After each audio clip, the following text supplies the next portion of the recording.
You walk into a room. You have not said a word yet, and someone across the room starts explaining a decision you never asked about. A colleague laughs a little too quickly at something that was not that funny. A friend keeps glancing at you mid-sentence like they are checking whether you approve. You did not do anything. You were just there, and somehow that was enough.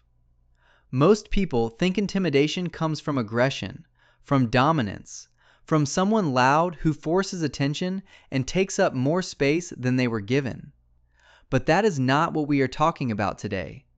There is a quieter kind of presence, one that does not demand attention but draws it anyway, one that does not threaten anyone and yet makes certain people deeply uncomfortable without a single word being spoken.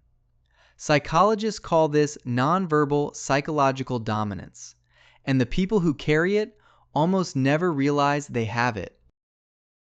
Here's what makes this genuinely strange. The people who have this effect are usually not the loudest in the room. They are often the ones who feel invisible on the inside, who question themselves more than anyone around them knows, who wonder why connection sometimes feels harder than it should.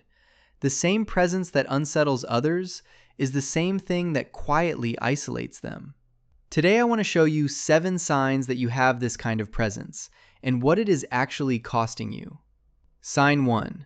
You do not seek approval and people feel it. You are not performing. You are not adjusting your expression to check whether it is landing. You are not monitoring the room to make sure people like what they are seeing. And people feel that. Not because you are cold, not because you are arrogant, but because genuine self-containment is so rare that most people have never experienced it up close.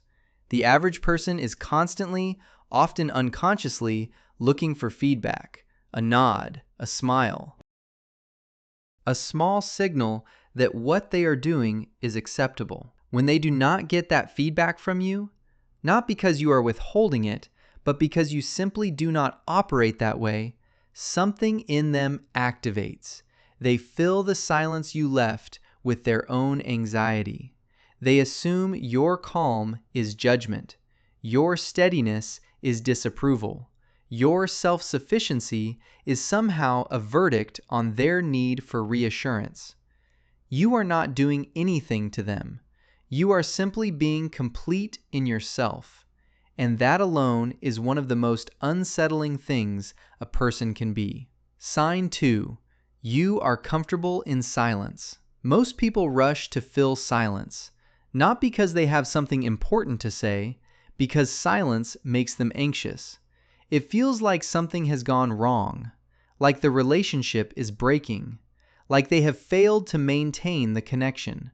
So they talk, they fill, they smooth over the quiet with words that mean nothing because the nothing is unbearable. You sit in silence differently.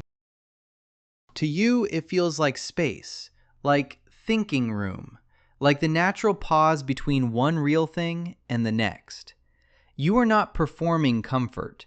You are actually comfortable. And to someone who has never experienced silence without anxiety, that reads as unreadable.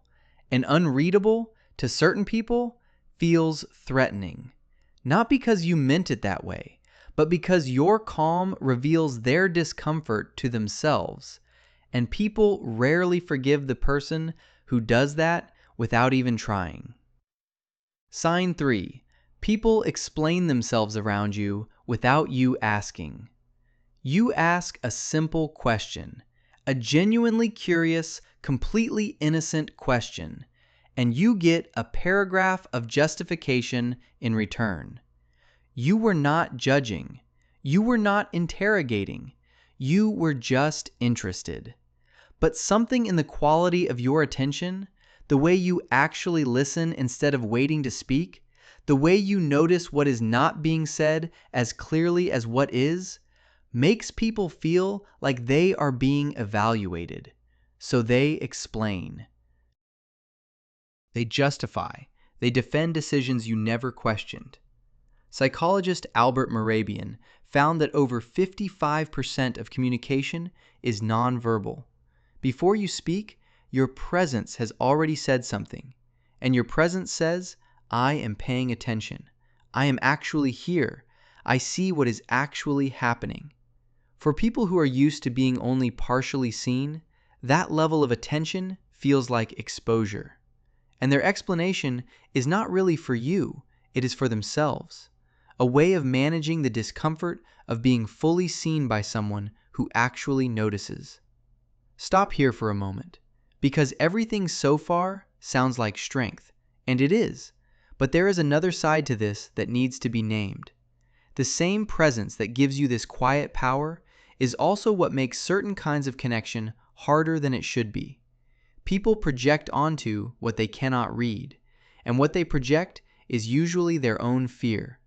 They assume your silence is disapproval, your steadiness is coldness, your self-containment is arrogance, your depth is judgment. None of that is true. But it is what they decide about you before you have said a word. And over time, if you have this kind of presence, you have probably felt this.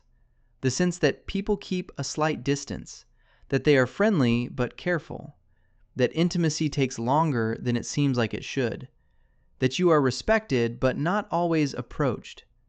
The presence that unsettles the room is the same presence that can leave you standing in it alone. Sign 4. You do not break eye contact first. Not as a power move, not as a dominance display. You just stay present. Real eye contact is one of the most intimate things two people can share. It says, I am here, and I see you, and I am not going anywhere. For someone comfortable with depth, this is simply connection. For someone who is not used to being fully seen, it is overwhelming. So they look away. And then they remember that you did not. And something about that stays with them in a way they cannot quite explain. Sign 5. You say no without over-explaining. Most people wrap their no in so much softening that it barely registers as a boundary at all. They apologize before it arrives. They add reasons and qualifications and reassurances. They make sure the other person knows the no is not personal, that it is not about them, that it comes with full understanding of the inconvenience. You say no because that is your answer, not because you are harsh, not because you do not care about the other person's feelings, but because you have a clear enough sense of your own limits that you do not need to negotiate with them out loud. That kind of clarity is rarer than most people realize, and it unsettles people who have never experienced a boundary that did not come with an apology attached. Because a no without explanation asks something of them. It asks them to accept it without the comfort of being managed through it. And not everyone knows how to do that. Sign 6. You make people feel exposed without trying. You observe more than you speak. You notice what others miss. The slight tension in someone's voice that does not match their words. The way someone's energy shifted when a specific topic came up. The thing that went unsaid that was more significant than everything that was said. You are not doing this to catch anyone. You are just paying attention the way you always pay attention. But people who are performing, who are wearing a version of themselves that is not quite real, feel that instantly. Not because you call them out, not because you say anything at all, but because your awareness removes the comfortable assumption that their performance is working. And when the mask stops working, people have two choices: take it off or distance themselves from the person who made them feel it slipping. Most people choose distance, and you are left wondering what you did.